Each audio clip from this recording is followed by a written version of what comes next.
अच्छा कौन है और ये दोनों होता क्या है। इसे आप ऐसे समझ सकते हो कि ट्रेडिंग और इन्वेस्टिंग दोनों ही शेयर मार्केट से पैसा बनाने के अलग अलग रास्ते हैं। अब ट्रेडिंग में क्या होता है कि आपको थोड़ी दूर चलने पर ही प्रॉफिट मिल जाता है, लेकिन इन्वेस्टिंग का रास्ता बहुत लंबा होता है, इसमें आपको प्रॉफिट बहुत समय बाद मिलता है। और इन दोनों के बीच का जो मेन डिफरेंस है वो है टाइम, क्योंकि ट्रेडिंग में बहुत कम समय में आप प्रॉफिट बना सकते हो। आप एक महीने में, एक हफ्ते में, एक दिन में, यहाँ तक कि कुछ मिनटों में बहुत सारा प्रॉफिट कमा सकते हो। लेकिन इन्वेस्टिंग में कुछ महीनों में, कुछ सालों में, 5 साल, 10 साल, 20 साल, उससे भी ज्यादा लग सकते हैं प्रॉफिट कमाने में। अब आप यहाँ पे सोच रहे होंगे कि यार अगर कम समय में हमें पैसा मिल सकता है तो हम लंबे समय का इंतजार क्यों करें। तो देखो यही पे मेन बात आती है ट्रेडिंग और इन्वेस्टिंग को समझने की, क्योंकि ये बहुत इंपॉर्टेंट चीज है और ये बहुत क्लियर हो जाना चाहिए आपको इन्वेस्टमेंट शुरू करने से पहले। यहाँ पे मैं आपको बता दूं कि एक आदमी एक समय पे एक ट्रेडर भी हो सकता है और इन्वेस्टर भी हो सकता है, यानी कि एक आदमी दोनों काम कर सकता है, लेकिन उसे ट्रेडिंग और इन्वेस्टमेंट के बीच का डिफरेंस जरूर पता होना चाहिए। तो इस वीडियो में हम ट्रेडिंग और इन्वेस्टिंग को तो समझेंगे ही, इसके अलावा हम इन दोनों के बीच के जो मेजर डिफरेंसेस है उनके बारे में भी डिस्कस करेंगे और आप बताऊं को ट्रेडिंग करनी चाहिए या इन्वेस्टिंग करनी चाहिए। अब देखो सबसे पहले समझते हैं ट्रेडिंग और इन्वेस्टिंग के कॉन्सेप्ट को। इसे समझाने के लिए मैं आपको एक एग्जांपल देता हूं। मान लो बाबूराव नाम का एक आदमी अपनी मोबाइल की दुकान खोलता है। उसकी दुकान बहुत बढ़िया चल रही थी, वो मार्केट से सस्ते दाम से मोबाइल लाता और अपनी दुकान पे बेचकर प्रॉफिट कमाता। उसका काम बढ़िया चल रहा था, लेकिन जब भी कुछ समय बाद उसकी दुकान के सामने एक और दुकान खुल जाती है तोतला सेठ की,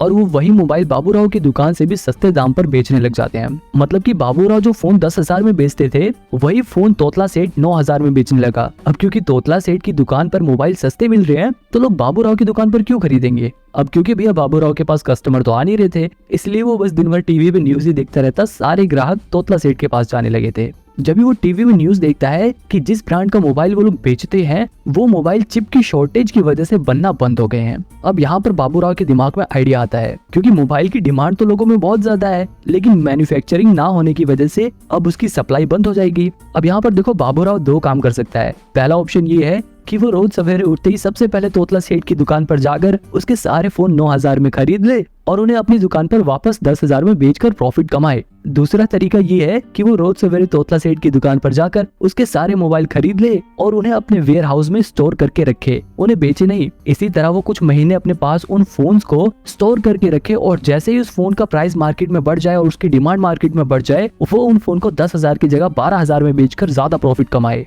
अब यहाँ पर देखो ट्रेडिंग और इन्वेस्टिंग को समझो। बाबूराव जब डेली फोन सस्ते में खरीद कर उन्हें बेच रहा था तो वो ट्रेडिंग कर रहा था, लेकिन जब बाबूराव ने फोन को कुछ महीनों के लिए स्टोर करके रखा और जैसे उनका प्राइस बढ़ा उसने जब बेचा तो उसने इन्वेस्टिंग करी, क्योंकि वो डेली चीजों को सेल नहीं कर रहा बल्कि वो उन्हें कुछ महीनों बाद कर रहा है। बिल्कुल इसी तरह ट्रेडिंग और इन्वेस्टिंग वर्क करती है, बस शेयर मार्केट में फोन की जगह शेयर्स आ जाते हैं। मतलब हम शेयर मार्केट में डेली फोन्स की जगह शेयर्स को सस्ते में खरीद कर उन्हें महंगे में बेचकर प्रॉफिट बनाते हैं, तो वो ट्रेडिंग होती है। और अगर हम शेयर्स को सस्ते में खरीद कर कुछ महीने, कुछ साल, 10 साल, 5 साल बाद जब वो शेयर का प्राइस बढ़ जाता है तब बेचते, तब वो इन्वेस्टिंग कहलाती है। देखो यहाँ दोनों के बीच का जो मेजर डिफरेंस है वो है टाइमिंग। आई होप अब आपको ट्रेडिंग और इन्वेस्टिंग का कॉन्सेप्ट समझ आ गया होगा, अगर नहीं आया तो आपको आगे जरूर आ जाएगा। अब देखो इन्वेस्टिंग में क्या होता है, लोग अच्छी कंपनियों के शेयर ढूंढते हैं और जैसे ही उन्हें कोई ऐसी कंपनी मिलती है जो फ्यूचर में अच्छा खासा प्रॉफिट जनरेट करेगी, अच्छा परफॉर्म करेगी, वो उस कंपनी के ऊपर फंडामेंटल रिसर्च करते हैं और ये पता लगाते हैं कि क्या ये कंपनी इन्वेस्ट करने लायक है या नहीं, क्या इस कंपनी में अगर हम पैसे लगाएंगे तो बढ़ेंगे या नहीं बढ़ेंगे। अगर उन्हें उनके इन सवालों के जवाब मिल जाते हैं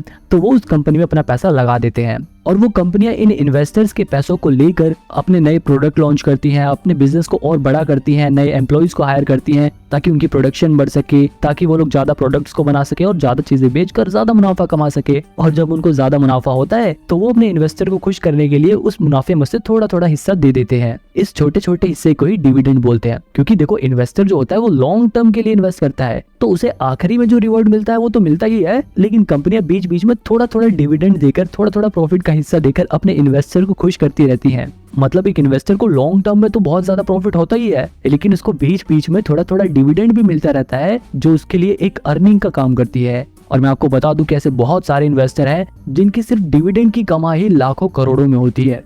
वही दूसरी तरफ जो ट्रेडिंग होती है उसमें जो ट्रेडर होते हैं उन्हें इस बात से कोई भी फर्क नहीं पड़ता कि कंपनी क्या काम करती है, कंपनी प्रॉफिट कमाती है या नहीं कमाती, कंपनी का मैनेजमेंट कैसा है, वो फंडामेंटल एनालिसिस पर ध्यान नहीं देते। एक ट्रेडर सबसे ज्यादा ध्यान देता है टेक्निकल एनालिसिस पे, वो चार्ट एनालिसिस पे ध्यान देता है, वो शेयर्स के प्राइस को ट्रैक करता है कि शेयर का प्राइस कब घट रहा है कब बढ़ रहा है, वो उसमें अपॉर्चुनिटीज ढूंढता है। मतलब एक ट्रेडर का काम ऐसा होता है कि वो रोज सवेरे उठते ही सबसे पहले मार्केट खुलते ही किसी भी कंपनी का शेयर उठा देगा और उसके प्राइस की मूवमेंट को ट्रैक करेगा। अगर उस ट्रेडर को टेक्निकल और चार्ट एनालिसिस करने के बाद ये लगता है कि शेयर का प्राइस बढ़ेगा तो वो उसे कम रेट पर खरीद लेगा और जैसे उस शेयर का प्राइस बढ़ेगा उसे बेचकर प्रॉफिट कमा लेगा। जबकि इन्वेस्टमेंट में क्या था, जो इन्वेस्टर था वो शेयर को सस्ते में खरीद कर उसे कई साल बाद बेचता है जब उसका प्राइस बढ़ जाता है। अब आपको ये समझ आ गया होगा कि एक ट्रेडर कैसे काम करता है और एक इन्वेस्टर काम कैसे करता है। अब देखो इनके बारे में मैं और डिटेल में नहीं जाऊंगा वरना वीडियो बहुत बड़ी हो जाएगी। अब सीधे हम डायरेक्ट इनके डिफरेंस के बीच में आते हैं, इन दोनों के बीच के अंतर के बारे में बात करते हैं। सबसे पहला डिफरेंस तो टाइम का ही था। ट्रेडिंग कम समय का प्रोसेस है और इन्वेस्टिंग लंबे समय का गेम है। इसके अलावा अगर रिस्क के हिसाब से देखा जाए तो ट्रेडिंग में बहुत ज्यादा रिस्क होता है जबकि इन्वेस्टिंग में रिस्क बहुत ही कम होता है। अब ऐसा नहीं है कि इन्वेस्टिंग में बिल्कुल भी रिस्क होता नहीं है, हो सकता है कि शॉर्ट टर्म में शेयर का प्राइस गिर जाए, लेकिन अगर कंपनी अच्छी चुनी है आप लोगों ने तो लॉन्ग टर्म में उस कंपनी का शेयर प्राइस जरूर बढ़ेगा और इस वजह से इन्वेस्टिंग में रिस्क बहुत कम हो जाता है। वही ट्रेडिंग रिस्क इसलिए होता है क्योंकि ये एक तरह का गैम्बल है। मान लो दो दोस्त है, वो आपस में हेड टेल वाला गेम खेलने का डिसाइड करते हैं और बोलते हैं कि अगर हेड आया तो तू जीत गया और टेल्स आया तो मैं जीत गया। तो ये देखो ये एक तरह का गैम्बल है और शेयर मार्केट में भी बिल्कुल ऐसा ही होता है। बस वहाँ पे दो जनों की जगह बहुत सारे लोग आ जाते हैं और वो लोग हेड टेल की बजाय शेयर के प्राइस घटने या बढ़ने के ऊपर बैठ लगाते हैं। मतलब बहुत सारे लोग होते हैं जिसमें से कुछ लोग ये अंदाजा लगाते हैं कि शेयर का प्राइस गिरेगा और कुछ लोग अपने पैसे लगाकर कहते हैं कि शेयर का प्राइस बढ़ेगा। और ये लोग अपने पैसे कहाँ लगाते हैं, ये लोग अपने पैसे लगाते हैं ब्रोकर के पास, यानी कि ग्रो जीरो जैसे ब्रोकर के पास में पैसे लगाते हैं। अब देखो अगर शेयर का प्राइस बढ़ गया तो ये वाले लोग जीत जाएंगे, अगर ये लोग जीत जाएंगे तो जो लोग हार गए हैं उनका पैसा जीते हुए लोगों के पास चला जाएगा और उस जीते हुए पैसे में से थोड़ा सा कमीशन ये ब्रोकर्स रख लेते हैं। और इतना ही इस जीते हुए हिस्से में से सरकार भी टैक्स के नाम पर अपना हिस्सा इनसे ले लेती है। अब यहाँ पर ये देखो कि जो ब्रोकर है और ये जो गवर्नमेंट है इनको तो हमेशा कमीशन और टैक्स मिलेगा, चाहे ये लोग जीते चाहे ये लोग जीते। लेकिन लॉन्ग टर्म में नुकसान किसका होता है, सिर्फ ट्रेडर्स का। मतलब सिंपल सी बात ये है कि अगर ट्रेडिंग में आपने पैसे बनाए हैं तो वहीं दूसरी तरफ किसी ने अपने पैसे गवाए हैं, कल को जब वो पैसे बनाएगा तो हो सकता है कि आप अपने पैसे गवाओ, इसीलिए ट्रेडिंग रिस्की रहता है। अब वापस अपने डिफरेंस की ओर चलते हैं। अब देखो एक और चीज है इन्फॉर्मेशन। ज्यादातर लोग ट्रेडिंग करते हुए प्राइस घटेगा या बढ़ेगा इस बात का पता लगाने के लिए टेक्निकल एनालिसिस करते हैं। वहीं अगर बात करें इन्वेस्टिंग की तो यहाँ पर इन्वेस्टर इस बात का पता लगाने के लिए कि कंपनी का शेयर प्राइस फ्यूचर में बढ़ेगा या नहीं बढ़ेगा, कंपनी फ्यूचर में ग्रो करेगी या नहीं करेगी, इसके लिए इस्तेमाल करते हैं फंडामेंटल एनालिसिस का।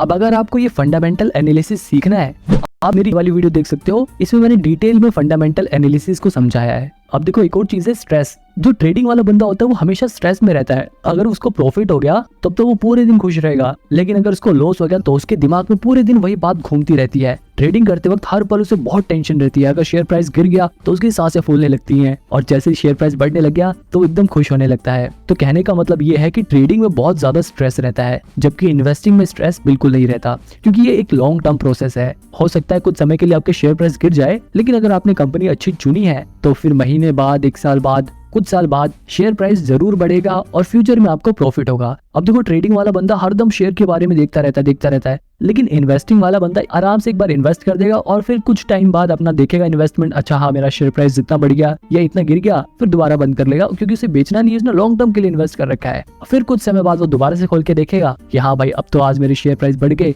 वो कम देखेगा और उसको कम टेंशन होगी। लेकिन ट्रेडर को हर पल टेंशन रहती है, प्रॉफिट होने के बाद भी और लॉस होने के बाद तो ऑब्वियसली रहती है। एक और सवाल है कि ट्रेडिंग में ज्यादा पैसे हैं या इन्वेस्टिंग में। अब देखो इस सवाल का जवाब बड़ा ही मुश्किल है, क्योंकि ट्रेडिंग में आप बहुत कम समय में बहुत ज्यादा पैसा कमा सकते हो, लेकिन इन्वेस्टिंग में आप ज्यादा समय में इतना ज्यादा प्रॉफिट कमा सकते हो कि कोई सोच भी नहीं सकता। क्योंकि इन्वेस्टिंग में कंपाउंडिंग अपना असर दिखाती है और पैसा बढ़ते बढ़ते बढ़ते बहुत ज्यादा बढ़ जाता है। वही अगर ट्रेडिंग की बात करें तो ट्रेडिंग में एक प्लस पॉइंट ये है कि आप ट्रेडिंग को कम पैसे में भी कर सकते हो, यानी कि आप कम पैसा लगाकर भी प्रॉफिट जनरेट कर सकते हो। लेकिन अगर इन्वेस्टिंग की बात करें तो सिर्फ आप 1000-2000 लगा के बहुत सारा पैसा कमा नहीं सकते। आप ट्रेडिंग में 1000-2000 लगाकर 5-10 हजार रुपए का मुनाफा कमा सकते हो, लेकिन जैसे कि मैंने बताया था कि रिस्क यहाँ पे ज्यादा होता है। ट्रेडिंग में आपके ये भी चांसेस है कि आप अपने 1000-2000 रुपए गवा दो, लेकिन इन्वेस्टिंग में आपके 1000-2000 रुपए कुछ कम हो सकते हैं। अगर आपने बिल्कुल ही खराब कंपनी चुन ली तो हो सकता है कि आपके पैसे कुछ कम हो जाए, लेकिन पूरे कभी खत्म नहीं होंगे। बहुत ज्यादा गिरने लग गए तो आप उसे बेच सकते हो। तो मतलब ट्रेडिंग बहुत ज्यादा रिस्की है, लेकिन आप ट्रेडिंग में कम पैसे से भी ज्यादा पैसा कमा सकते हो। बात करें एक्सपेंस की, अगर आप ट्रेडिंग करते हो तो आपको ज्यादा चार्जेस देने पड़ेंगे, लेकिन अगर आप इन्वेस्टिंग करते हो, आप डिलीवरी में शेयर्स को खरीदते हो तो आपको ब्रोकरेज कम देना पड़ेगा, यानी कि कम चार्जेस देने पड़ेंगे। जैसे कि मैंने आपको ऊपर वाले एग्जांपल में बताया था कि लोग ट्रेडिंग में बहुत सारी ट्रांजैक्शन करते हैं, इसलिए उनके ऊपर चार्जेस लगकर बहुत ज्यादा चार्जेस हो जाते हैं। लेकिन इन्वेस्टिंग में लोग एक बार शेयर खरीद लेते हैं तो उसे कई सालों बाद बेचते हैं, इसलिए उसके ऊपर चार्जेस बहुत कम लगते हैं।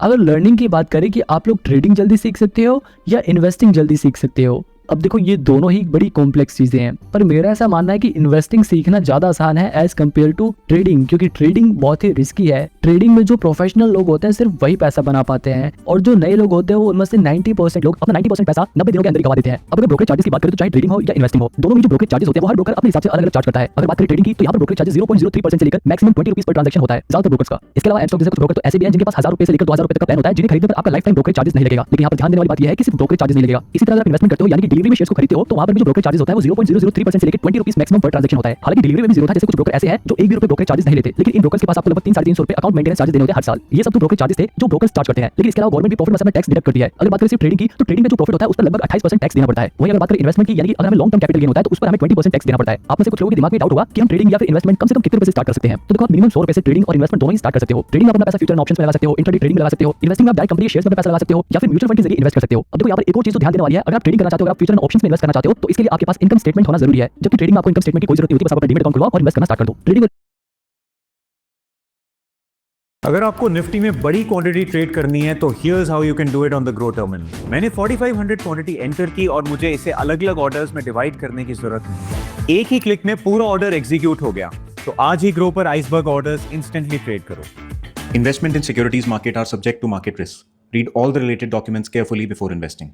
और इन्वेस्टिंग की बात यहीं पर खत्म करते हैं और मेन सवाल का जवाब जानते हैं कि आखिर आपको क्या करना चाहिए, आपको ट्रेडिंग करनी चाहिए या इन्वेस्टिंग करना चाहिए। अब देखो, आपको मैं यहाँ पे बिल्कुल साफ साफ बता दूं, अगर आप अभी बिल्कुल नए शेयर मार्केट के बारे में सीख रहे हो तब तो बिल्कुल भी ट्रेडिंग की तरफ मत जाना। कभी आप ऐसा सोचो कि आप 1000-2000 रुपए लगाओगे, 5-10,000 रुपए बना लोगे और फिर 5-10,000 को 1 लाख करोगे और फिर 1 लाख को 1 करोड़ ऐसे करके आप बहुत सारे पैसे कमा लोगे, ऐसा नहीं होता। अगर आप बिल्कुल नए शेयर मार्केट में आए हो, पहली बार बेशक आप कुछ पैसे बना लो, लेकिन उसके बाद आप अपने पैसे जरूर गवाओगे और वहीं पर आप डिमोटिवेट हो जाओगे। तो इसलिए पहले शेयर मार्केट के बेसिक्स को सीखो, इन्वेस्टिंग के जरिए आप डिलीवरी में शेयर्स को खरीदो, उनकी मूवमेंट को ट्रैक करो। आपको धीरे धीरे जब एक्सपीरियंस होने लगेगा, आपको धीरे धीरे जब ये पता लगने लग जाएगा कि शेयर मार्केट कैसे वर्क करता है, तब आप धीरे धीरे अपना ट्रेडिंग में कदम रख सकते हो। लेकिन एकदम से ही ट्रेडिंग मत करने लग जाना। यहाँ पर आप ये ध्यान रखना कि जब आप ट्रेडिंग सीख रहे हो तो उस समय ज्यादा पैसे नहीं लगाने आपको ट्रेडिंग में, आपको कम पैसे से शुरुआत करनी है और जैसे जैसे आपका एक्सपीरियंस बढ़े वैसे वैसे आप अपने पैसे बढ़ा सकते हो। यहाँ पर एक और बात ध्यान देने वाली है कि शुरुआत में जब आप ट्रेडिंग सीख रहे हो तो ऐसा ब्रोकर चुनना जिसका यूजर इंटरफेस आसान हो और वहां पर अकाउंट मेंटेनेंस चार्जेस या फिर प्लेटफॉर्म चार्जेस ना लगे और जिनके ऐप का यूजर इंटरफेस इतना बढ़िया हो कि आप जब भी ट्रेडिंग या इन्वेस्टिंग करो तो आपकी साइट क्रैश ना हो जाए और आपके पैसे ना अटक जाए।